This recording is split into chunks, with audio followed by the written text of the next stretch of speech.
accountancy. This is the name of the chapter is accounting ratios. This is an important tool to analyze the financial statements of a company or any business enterprise. Now first of all you must know what are accounting ratios. Accounting ratios का meaning क्या होता है? The term accounting ratio दो चीजों में निकलती है, ये आपको अच्छे से मालूम है।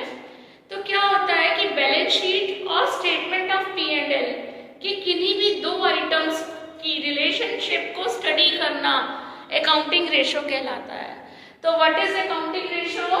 It is used to describe relationship between two items of balance sheet and statement of profit and loss account. चाहे वो दो आइटम्स दोनों बैलेंस शीट के हो सकते हैं या दोनों आइटम्स प्रॉफिट एंड लॉस के हो सकते हैं या एक आइटम बैलेंस शीट का एक item statement of profit and loss का हो सकता है, depending upon the formula of a particular ratio.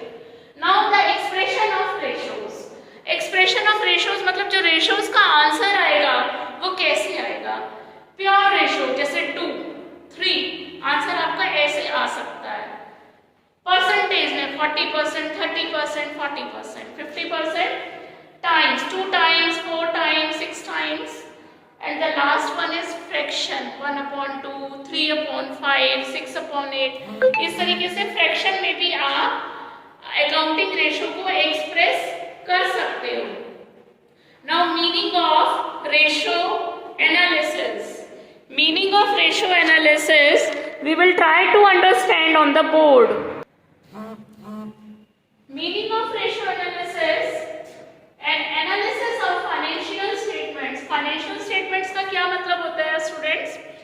अभी तक क्लास 11th में आपने सोल प्रोप्राइटरशिप पढ़ी थी तो उसकी फाइनेंशियल स्टेटमेंट्स होती थी trading account, profit and loss account और balance sheet.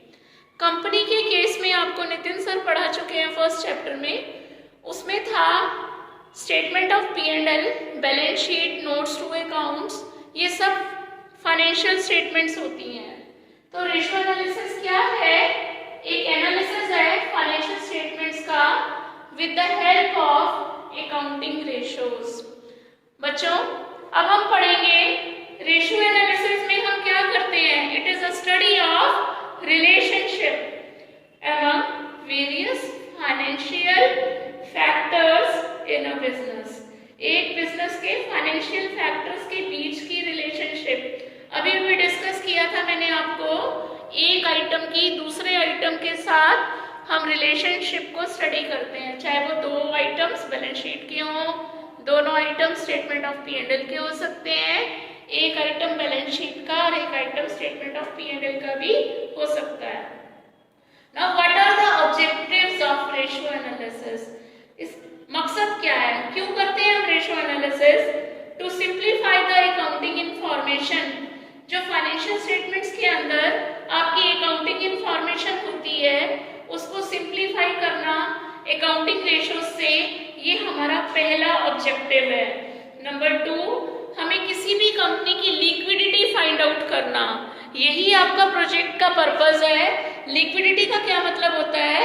Short term financial position कैसी है, यानी कि कोई भी कंपनी करंट लायबिलिटीज जो 1 ईयर के अंदर ड्यू हो जाती हैं या ऑपरेटिंग साइकिल के अंदर ड्यू हो जाती हैं, उनका payment with in a year या ऑपरेटिंग साइकिल कर पाएगी या नहीं, ये आपको असेस करना है। जो आप कंपनी की balance sheet of statement of और एंड स्टेटमेंट ऑफ P&L, आपने जो भी कंपनी चूज की है उसकी फाइनेंशियल स्टेटमेंट्स की आप लिक्विडिटी असेस करेंगे। लिक्विडिटी असेस करने का मतलब क्या है कि आप ये देख रहे हैं कि कंपनी अपनी करंट लायबिलिटीज पे करने के लिए कितनी कैपेबल है। Secondly to assess the solvency. Solvency का क्या मतलब है? आपको यहाँ ये देखना है कि कंपनी अपनी लॉन्ग टर्म लायबिलिटीज पे करने में कितनी कैपेबल है। क्या होती है long term liabilities? Which are to be paid after 1 year और ऑपरेटिंग साइकिल। ऑपरेटिंग साइकिल के बाद या 1 ईयर के बाद जो पेबल होती हैं उन्हें हम लॉन्ग टर्म लायबिलिटीज कहते हैं। ठीक है। नेक्स्ट ऑब्जेक्टिव होता है रेशियो एनालिसिस का, to find out the operational efficiency of the company. Operational efficiency का क्या मतलब है?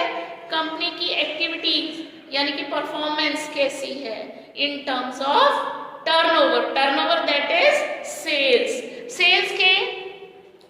कैसी है, कंपनी की परफॉर्मेंस कैसी है।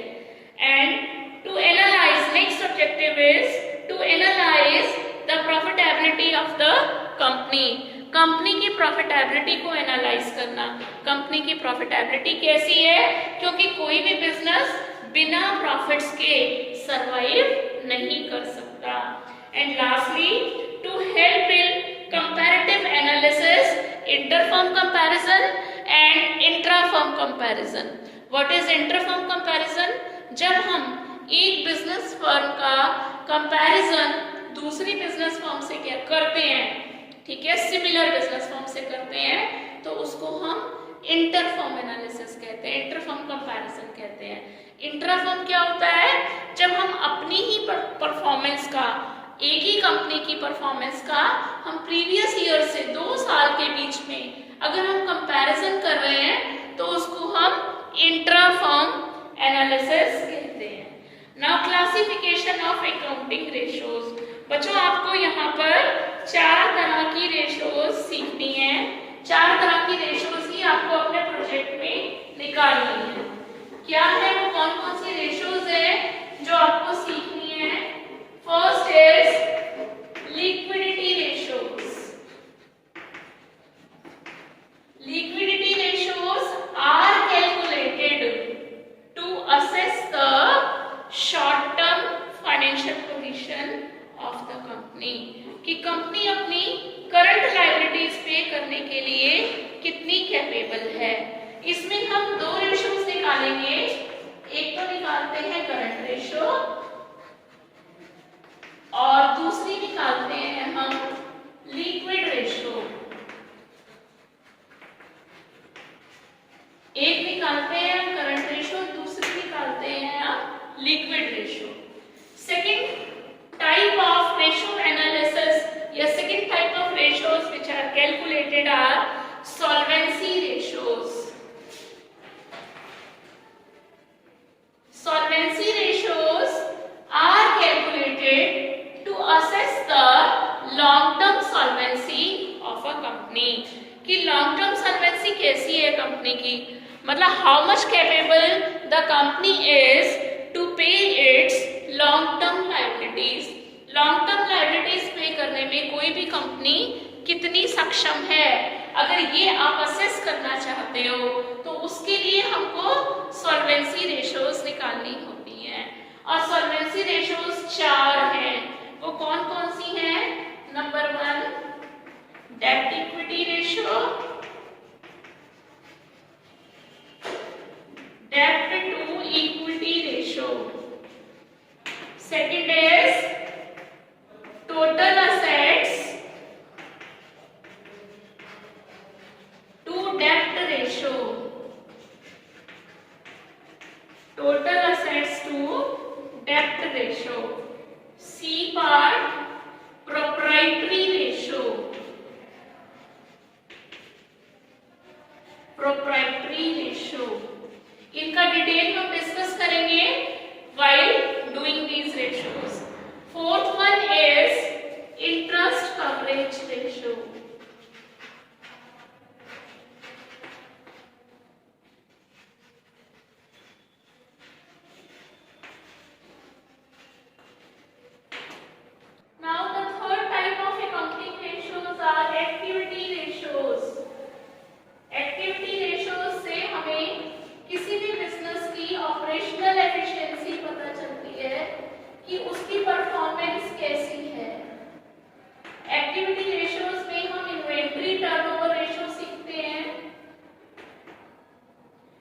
Inventory turnover ratio,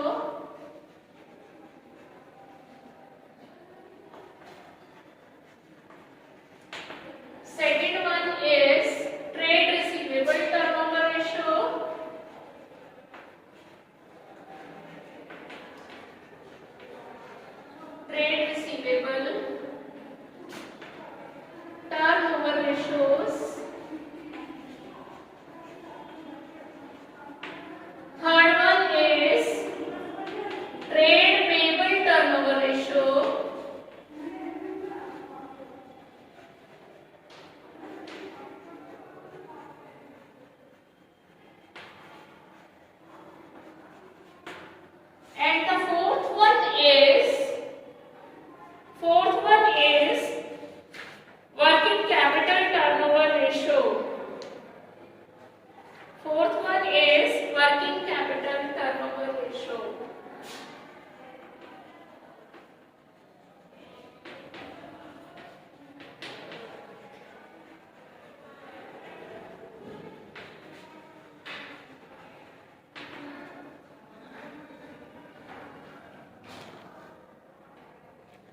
The last kind of ratios are, fourth one is profitability ratios.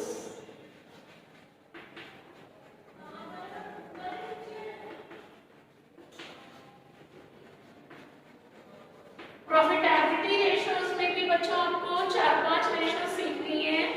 The first one is gross profit ratio,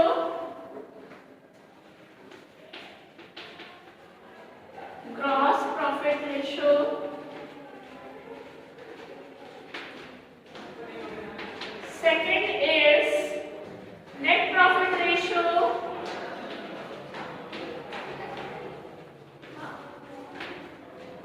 the third one is ROI or return on capital employed,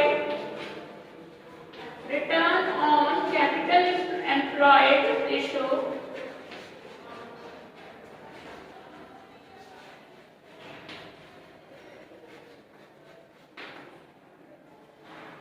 Fourth is operating ratio. Fourth one is operating ratio.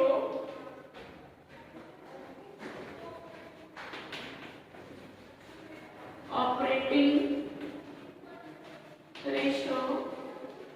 And the last one is operating profit ratio.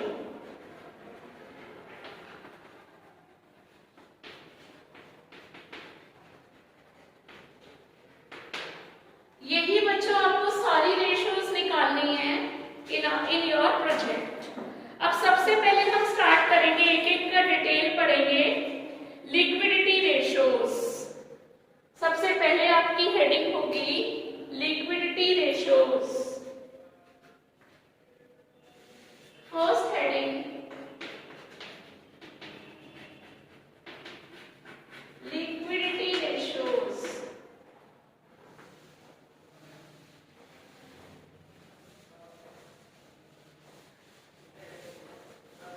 Liquidity ratios में आपको दो ratio सीखनी है, एक current ratio और एक liquid ratio. Liquidity ratios show short term financial soundness,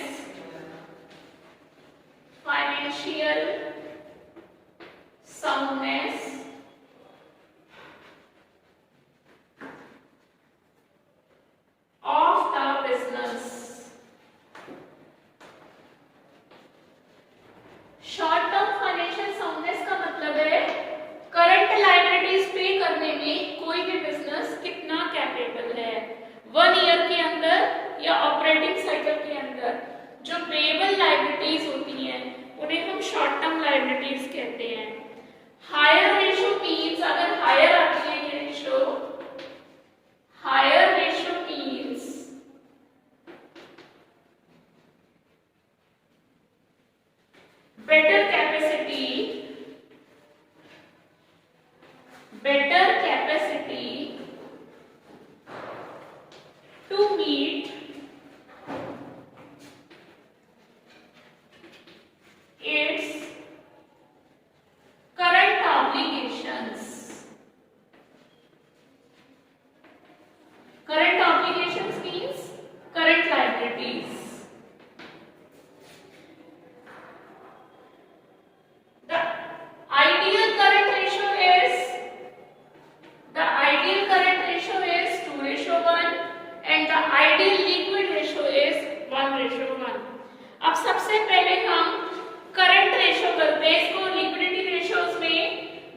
companies short term financial position is satisfactory.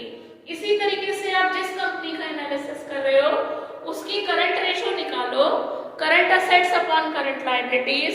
अगर वो रेशो 2:1 आती है तो आप कह सकते हो कि इसकी शॉर्ट टर्म फाइनेंशियल, जो कमेंट्स लिखने हैं वो यही लिखना है कि इसकी शॉर्ट टर्म फाइनेंशियल पोजीशन कैसी है।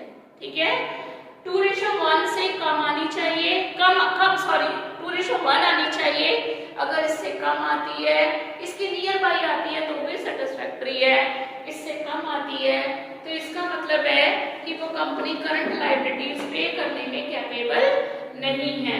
अब बच्चों एक बार revise, although you have done the balance sheet in the first chapter of this book, still we will revise what are the assets which are included in the current assets. Current assets में कौन कौन से assets आप include करोगे? You can write down in your copies. Current assets में क्या क्या लोगे आप? Current assets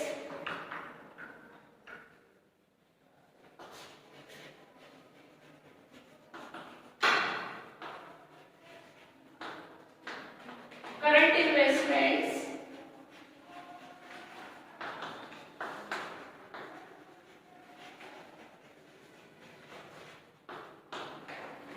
inventories. इन्वेंट्रीज का मतलब होता है स्टॉक, चाहे वो रॉ मटेरियल का हो, सेमी फिनिश्ड गुड्स का हो या फिनिश्ड गुड्स का हो, इन्वेंट्रीज। फिर इसमें क्या छोड़ना है?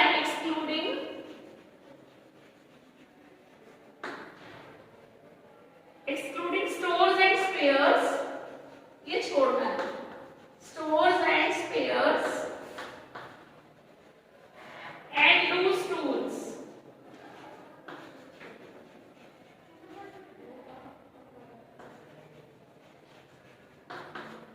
ठीक है, ट्रेड रिसीवेबल्स,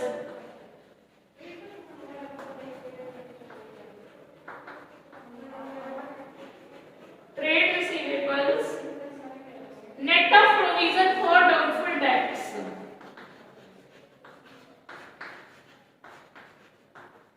यानी कि जो आप ट्रेड रिसीवेबल लोगे उसमें से provision for doubtful debts less करके लोगे। ठीक है, plus cash and cash equivalents,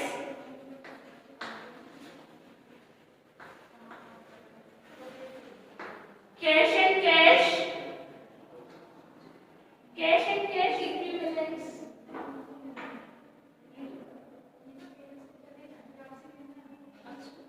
cash and cash equivalents, short term loans and advances, short term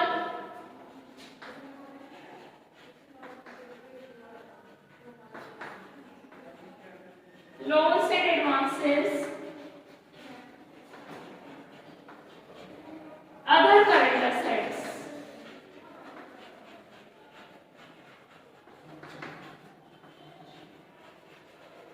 current investment, marketable securities same चीज है। करंट असेट्स वो होते हैं जो या तो 1 ईयर या ऑपरेटिंग साइकिल के अंदर कंज्यूम होते हो, कैश में कन्वर्ट हो जाते हो, या क्या नाम है वो रियलाइज हो जाते हो, तो उनको हम करंट असेट्स कहते हैं। डिटेल आपने बैलेंस शीट में पढ़ लिया है, शॉर्ट में बता रहे हैं आपको ये करंट इन्वेस्टमेंट्स, इन्वेंट्रीज, इसमें stores and spares and loose tools नहीं लेने, trade receivables, cash and cash equivalents, short term loans and advances, other current assets. अब करंट लायबिलिटीज में कौन सी करंट लायबिलिटीज ली जाएगी? Short term borrowings, current liabilities,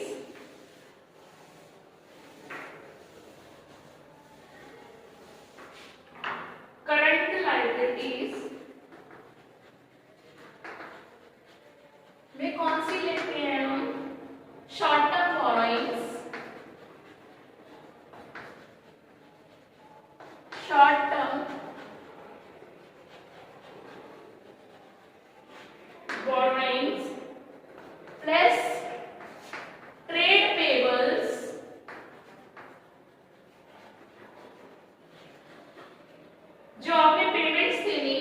creditors जिन्होंने बिल्स एक्सेप्ट कर लिए, they are trade payables. Other current liabilities,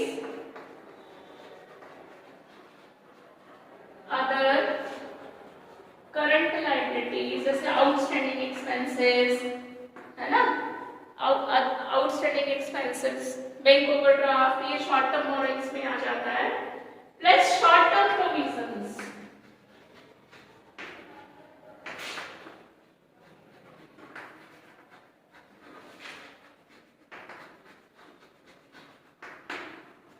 ठीक है, these are the current liabilities.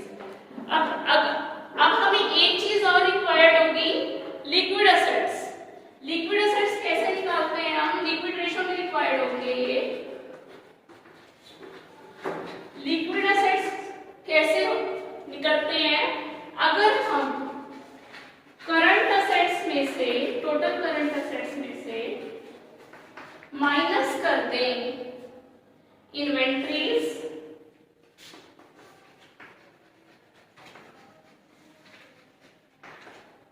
यानी कि stock and prepaid expenses.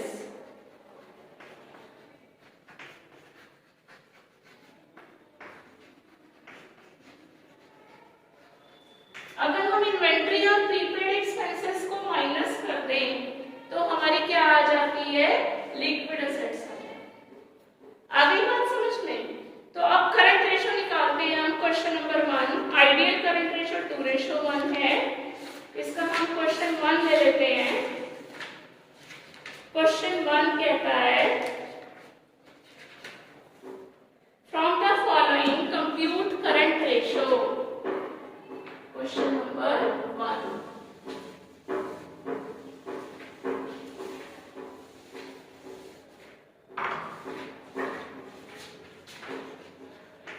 From the following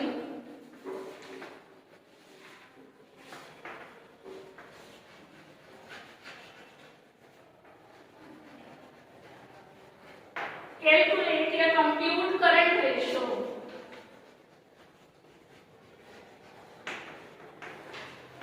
अब इसमें क्या क्या गिवन है? Trade receivable,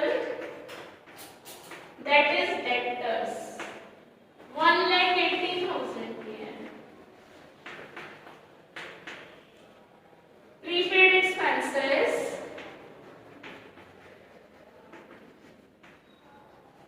40,000.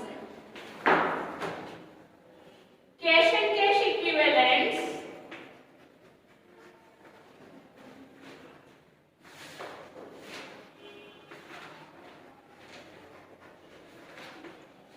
Cash and cash equivalents 50,000. Marketable securities यानी कि short term investments, marketable securities worth ₹50,000. Land and building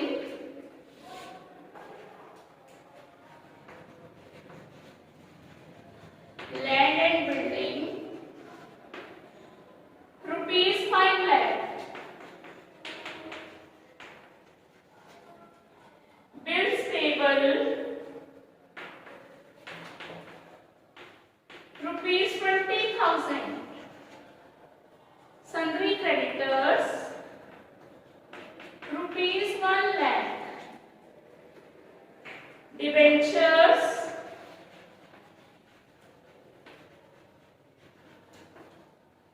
₹4 lakh.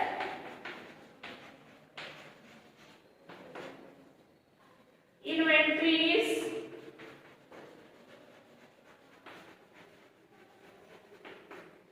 ₹80,000.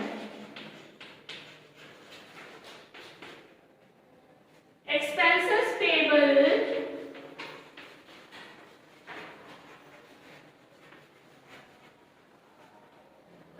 ₹80,000. Now students, I have written the complete question in front of you on the board.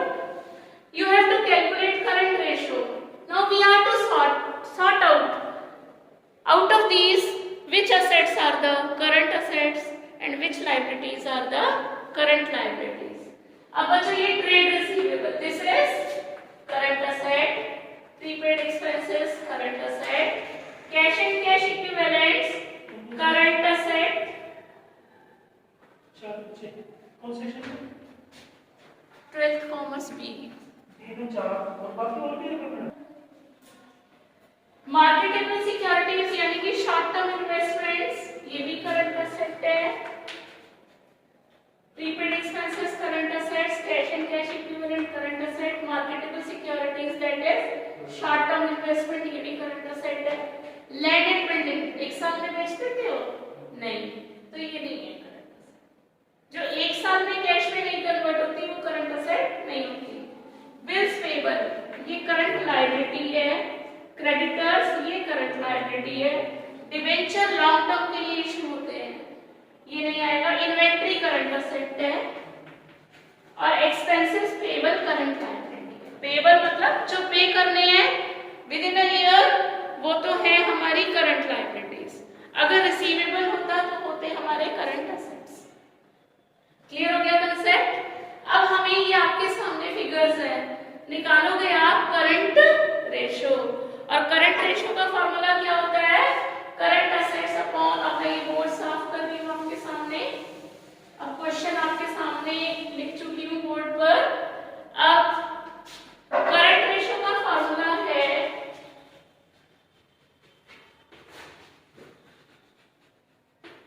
Current assets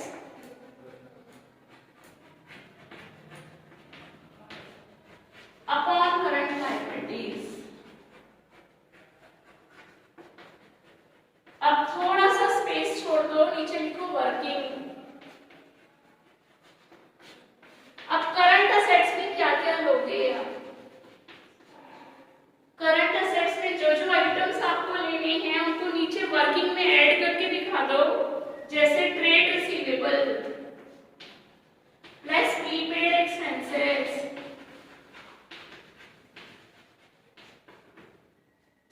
plus cash and cash equivalents plus cash and cash equivalents.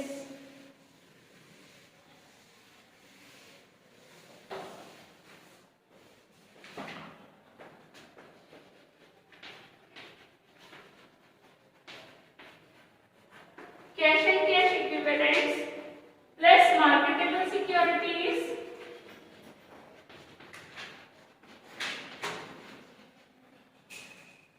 Marketable securities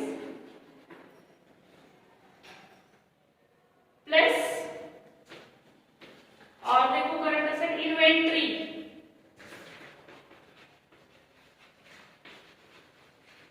Now put their values.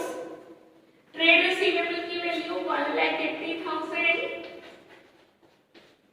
prepaid expenses की value 40,000, cash and cash equivalents की value 50,000 plus marketable securities 50,000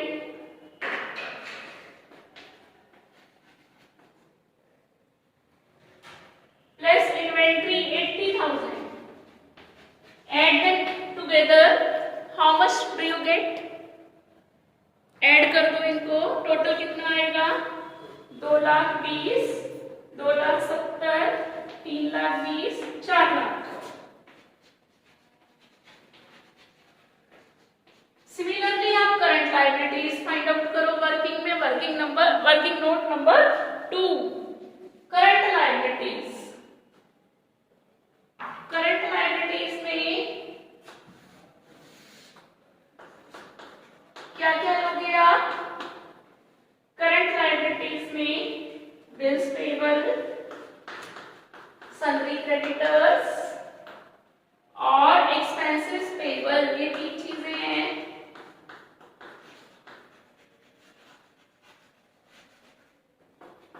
bills payable की value 20,000, creditors की value 1,00,000 और expenses payable की value 80,000। In all together current liabilities are worth ₹2,00,000। तो अब आपके current assets की वैल्यू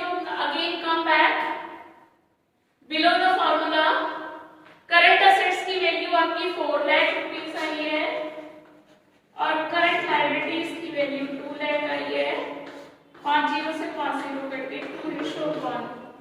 ये आपकी आइडियल करंट रेशो आ गई 2:1।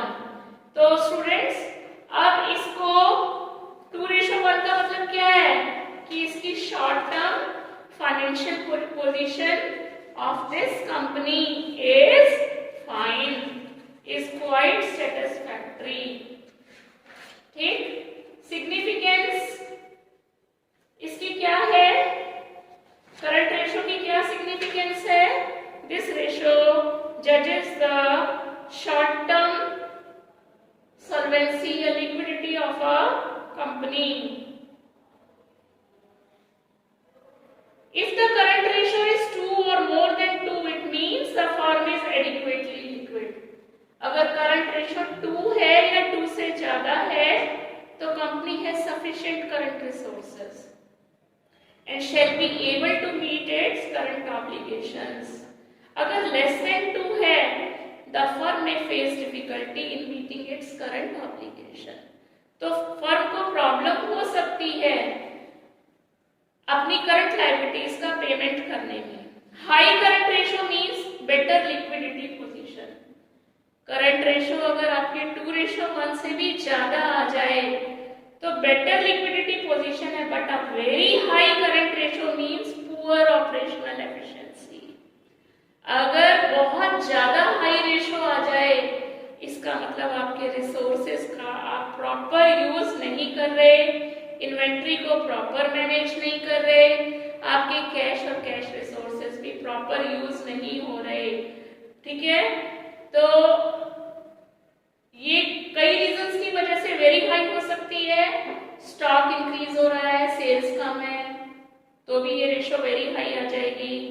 हो सकता है आपने ट्रेड रिसीवेबल्स में लार्ज अमाउंट इन्वेस्ट कर दिया हो ड्यू टू पुअर कलेक्शन और एक्सटेंडेड क्रेडिट पीरियड। ज्यादा लंबा समय आप उधार में डाले जा रहे हो, पैसे उधार बांटे जा रहे हो, उधार सेल किए जा रहे हो, या cash and bank balances are lying idle because of poor cash management. आप कैश मैनेजमेंट को प्रॉपर, आपका पुअर मैनेजमेंट है और आप उसका एफिशिएंसी से यूज नहीं कर रहे हो, देन ओनली ये करंट रेशो वेरी हाई आ जाएगी। तो कहने का मतलब है 2:1 सेटिस्फैक्टरी है, 2:1 के आसपास है तो भी ठीक है, बहुत हाई हो जाने पर आप रिसोर्सेज का प्रॉपर यूटिलाइजेशन आप नहीं कर रहे। अब थोड़े से शॉर्ट क्वेश्चंस करते हैं इसके। Now one more question is in front of you on the board. Here in this question current assets की वैल्यू 5 लाख थी है, इन्वेंट्री की वैल्यू 2.5 लाख थी है। अब मुझे बताओ इन्वेंट्री करंट असेट है या नहीं है? है। और जब आपको ये करंट असेट्स गिवन है तो इसका मतलब इन्वेंट्री इसके अंदर इंक्लूडेड है ना? ये तुमको घुमाने के लिए इन्वेंट्री अलग से दे दी, तो इसको जोड़ मत देना क्योंकि करंट असेट्स, या तो ये अदर करंट असेट्स कहता तब टोटल करंट असेट्स निकालते। यहाँ हम ये मानेंगे कि inventory of ₹2,50,000 is included in the current assets. अब यह वर्किंग कैपिटल 3 लाख रुपीस का है, करंट रेशो निकालनी है। अब वर्किंग कैपिटल क्या होता है पहले ये पता होना चाहिए। क्या होता है working capital? Current assets minus current liabilities. अगर बच्चों वर्किंग कैपिटल गिवन है, वर्किंग कैपिटल का फॉर्मूला होता है current assets minus current liabilities. यहाँ वर्किंग कैपिटल की वैल्यू 3 लाख रुपीस की है और करंट असेट्स की वैल्यू 5 लाख है और करंट लायबिलिटीज हमें नहीं पता, कैसे निकलेंगी हमें करंट लायबिलिटीज? अब करंट लायबिलिटीज को हम इस तरफ ले जाते हैं, माइनस और प्लस की हो गई current liabilities is equal to के current liabilities is equal to current assets minus working capital. तो करंट लायबिलिटीज हो गई हमारी 2 लाख रुपीस। कितनी हो गई? 2 लाख। अब हमारे पास करंट असेट्स की वैल्यू है 5 लाख, करंट लायबिलिटीज की वैल्यू है 2 लाख। तो क्या हम करंट रेशियो निकाल सकते हैं। तो करंट रेशियो का फॉर्मूला हो जाएगा current assets upon current liabilities. Current assets की वैल्यू 5 लाख, करंट लायबिलिटीज की वैल्यू 2 लाख, तो ये आ जाएगी 2.5:1। 2 से ज्यादा है, बहुत हाई नहीं है, तो भी ये अच्छी है। यहाँ पर अगर आपको कमेंट लिखना पड़े, यू कैन राइट कि यहाँ पर इस कंपनी की short term financial position is sound. समझ आ गया बच्चों? और अगर इसी क्वेश्चन में लिक्विड रेशियो और निकालनी पड़ जाए, तो लिक्विड रेशियो कैसे निकालते हैं हम? लिक्विड रेशियो का फॉर्मूला होता है liquid assets upon current liabilities. Liquid asset ratio is equal to liquid assets upon current liabilities. और लिक्विड असेट्स कैसे निकलते हैं? करंट असेट्स में से अगर हम स्टॉक और प्रीपेड एक्सपेंसेस यानी कि इन्वेंट्री और प्रीपेड एक्सपेंसेस को माइनस कर दें, तो हमारी क्या आ जाती है? लिक्विड असेट्स आ जाते हैं। ठीक, अब upon current liabilities. Current liabilities की वैल्यू हम सेम क्वेश्चन है 2 लाख रुपीस निकाल चुके हैं। करंट असेट्स हमारे थे 5 लाख के, इसमें से इन्वेंट्री थी 2,50,000। प्रीपेड एक्सपेंसेस की वैल्यू यहाँ नहीं गिवन है, ठीक है। Upon current liabilities 2 lakh,